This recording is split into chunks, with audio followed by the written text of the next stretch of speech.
মৌসুম ভবনের আপডেটে এখানে প্রকাশিত আপডেটে কিন্তু আমাদের পূর্ব ও মধ্য ভারতবর্ষের ক্ষেত্রে কিন্তু বলা হয়েছে এক্সট্রিমলি হেভি রেনফল থাকবে, যেটা ওড়িশাতে থাকবে 25 তারিখ, এবং এরই সাথে বিচ্ছিন্নভাবে ভারী বৃষ্টি থাকবে, যেটা মধ্যপ্রদেশ, বিদর্ভ, ছত্তিশগড়, ওড়িশা, আমাদের দক্ষিণবঙ্গ, বিহার, ঝাড়খণ্ড, এই সব জায়গাগুলিতে 24 থেকে 28 তারিখ অবধি। এবং এরই সাথে কিন্তু আমাদের উত্তরবঙ্গ এবং তার সাথে সিকিমে বৃষ্টি থাকবে 25 থেকে 27 তারিখ অবধি, এবং বিচ্ছিন্নভাবে ভারী থেকে অতি ভারী বৃষ্টি থাকবে পশ্চিম মধ্যপ্রদেশে 26 থেকে 28 তারিখ, পূর্ব মধ্যপ্রদেশে 25 থেকে 28 তারিখ, বিদর্ভ, ঝাড়খণ্ডে 25 থেকে 27 তারিখ, ছত্তিশগড়, ওড়িশাতে কিন্তু 24 থেকে 26 তারিখ, আমাদের দক্ষিণবঙ্গে কিন্তু থাকবে 24 ও 25 তারিখ। অর্থাৎ আমাদের দক্ষিণবঙ্গে কিন্তু 24 ও 25 তারিখ ভারী থেকে অতি ভারী বৃষ্টি, বিচ্ছিন্নভাবে বৃষ্টি থাকার সম্ভাবনা কিন্তু রয়েছে। এবং ক্রমশ কিন্তু আমাদের উত্তর পূর্ব ভারতবর্ষের ক্ষেত্রে যদি দেখি, তাহলে কিন্তু বলা হয়েছে হালকা থেকে মাঝারি ধরনের বৃষ্টি, যেটা থাকবে আমাদের উত্তর পূর্ব ভারতবর্ষ অর্থাৎ আসাম, মেঘালয়, নাগাল্যান্ড, মণিপুর, মিজোরাম, ত্রিপুরাতে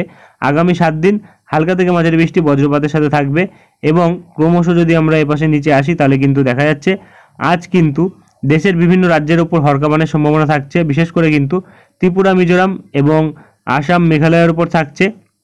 এরই সাথে কিন্তু পূর্ব মধ্যপ্রদেশে থাকছে, ছত্তিশগড়ে থাকছে, ঝাড়খণ্ডে থাকছে, ওড়িশাতে থাকছে হরকাবানের সম্ভাবনা। এবং ক্রমশ যদি আমরা দেখি আগামী 7 দিনের বৃষ্টির পূর্বাভাসে কি দেওয়া হয়েছে, তাতে কিন্তু দেখা যাচ্ছে আমাদের আন্দামানের ওপর কিন্তু বৃষ্টির সম্ভাবনা থাকলেও 28 তারিখ কিন্তু বিক্ষিপ্ত পরিমাণে বৃষ্টি থাকবে, এবং বাদবাকি দিনগুলি কিন্তু মাঝারি ধরনের বৃষ্টি থাকার সম্ভাবনা রয়েছে। এবং আসামের ওপর কিন্তু মাঝারি ধরনের বৃষ্টি প্রতিদিনই থাকবে, তবে 26 ও 27 তারিখ কিন্তু ভারী বৃষ্টি থাকতে পারে।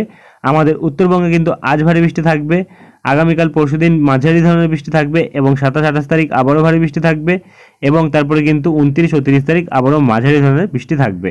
এবং এরই সাথে আমাদের দক্ষিণবঙ্গে কিন্তু আজ থেকে 28 তারিখ অবধি ভারী বৃষ্টি থাকার সম্ভাবনা রয়েছে, বিভিন্ন জেলার ওপর থাকতে পারে, এবং এরই সাথে কিন্তু 29 ও 30 তারিখ থেকে বৃষ্টির পরিমাণ কমার সম্ভাবনা রয়েছে। তো আর কিন্তু তেমন কিছু বলা হয়নি। চলে আসবো আমরা দক্ষিণবঙ্গের আপডেটে, দেখে নেবো কি বলা হয়েছে।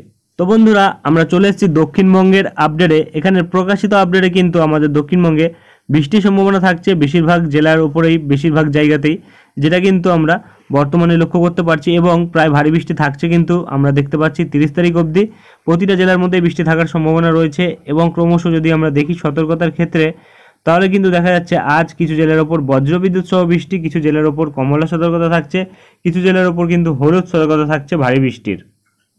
তো শুধুমাত্র বজ্রবিদ্যুৎ সহ বৃষ্টির সতর্কতা থাকছে কলকাতা, হাওড়া ও তার সাথে হুগলির ওপর, এবং ভারী বৃষ্টি কমলা সতর্কতা থাকছে উত্তর 24 পরগনা, দক্ষিণ 24 পরগনা, পূর্ব মেদিনীপুর, এবং আর কোনো জেলার ক্ষেত্রে কিন্তু থাকছে না।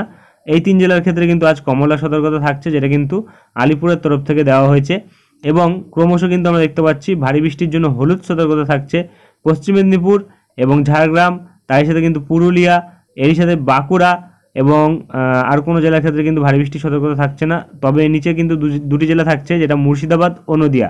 এবং এরই সাথে কিন্তু শুধুমাত্র বজ্রবিদ্যুতের সতর্কতা থাকছে বীরভূম এবং পশ্চিম বর্ধমান ও পূর্ব বর্ধমানের ওপর।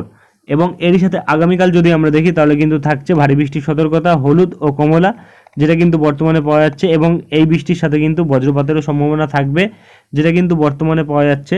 এবং দেখা যাচ্ছে যে ভারী বৃষ্টির জন্য হলুদ সতর্কতা থাকছে কলকাতা, হাওড়া এবং হুগলি, তার সাথে উত্তর 24 পরগনা এবং দক্ষিণ 24 পরগনা, পূর্ব মেদিনীপুর, এবং ক্রমশ কিন্তু নিচের দিকে আসলে পূর্ব বর্ধমান, পশ্চিম বর্ধমান, এরই সাথে কিন্তু বজ্রবিদ্যুৎ সহ বৃষ্টির সতর্কতা থাকছে বীরভূম, মুর্শিদাবাদ, নদিয়ার ওপর। এবং তারই সাথে কিন্তু যদি আমরা দেখি 26 তারিখ ভারী বৃষ্টির সতর্কতা থাকছে পশ্চিম মেদিনীপুর, ঝাড়গ্রাম এবং পুরুলিয়া, তার সাথে বাঁকুড়া ও পূর্ব বর্ধমান, পশ্চিম বর্ধমান এবং বীরভূমের ওপর। এবং তার সাথে 27 তারিখ ভারী বৃষ্টির সতর্কতা থাকছে পূর্ব বর্ধমান এবং পশ্চিম বর্ধমান, এর সাথে কিন্তু বীরভূম এবং মুর্শিদাবাদের ওপর।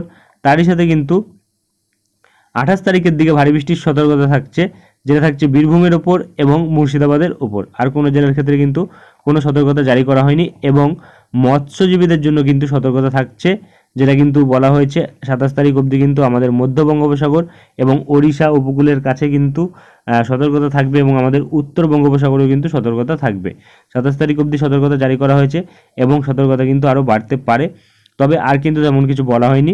চলে আসবো আমরা উত্তরবঙ্গের আপডেটে, দেখে নেবো কি বলা হয়েছে। তো বন্ধুরা, আমরা চলে এসেছি উত্তরবঙ্গের আপডেটে। এখানে প্রকাশিত আপডেটে কিন্তু আজ দেখা যাচ্ছে যে আমাদের উত্তরবঙ্গে কিন্তু বৃষ্টির সম্ভাবনা রয়েছে বেশিরভাগ জায়গাতেই, এবং আজ কিন্তু বজ্রবিদ্যুৎ সহ বৃষ্টির সতর্কতা থাকছে আমাদের উত্তরবঙ্গের কিন্তু প্রতিটা জেলাতেই, অর্থাৎ দার্জিলিং, জলপাইগুড়ি, কালিম্পং, আলিপুরদুয়ার এবং কুচবিহার ও উত্তর দিনাজপুর, দক্ষিণ দিনাজপুর, মালদা প্রতিটা জেলাতেই কিন্তু সতর্কতা থাকছে আজ বজ্রবিদ্যুৎ সহ বৃষ্টির। আগামীকালও কিন্তু বজ্রবিদ্যুৎ সহ বৃষ্টির সতর্কতা থাকছে কিছু জেলার ক্ষেত্রে, কিছু জেলাতে কিন্তু ভারী বৃষ্টি থাকছে। তো ভারী বৃষ্টি থাকছে জলপাইগুড়ির ওপর এবং কালিম্পংয়ের ওপর, এবং বজ্রবিদ্যুৎ থাকছে আলিপুরদুয়ারের ওপর ও দার্জিলিংয়ের ওপর। এবং 26 তারিখ সতর্কতা থাকছে, যেটা থাকছে দার্জিলিং, জলপাইগুড়ি এবং এর সাথে কিন্তু আলিপুরদুয়ারের ওপর ভারী বৃষ্টির সতর্কতা থাকবে। 7 থেকে 11 সেন্টিমিটার ভারী বৃষ্টি হবে, এবং এর সাথে কিন্তু 27 তারিখ ভারী বৃষ্টির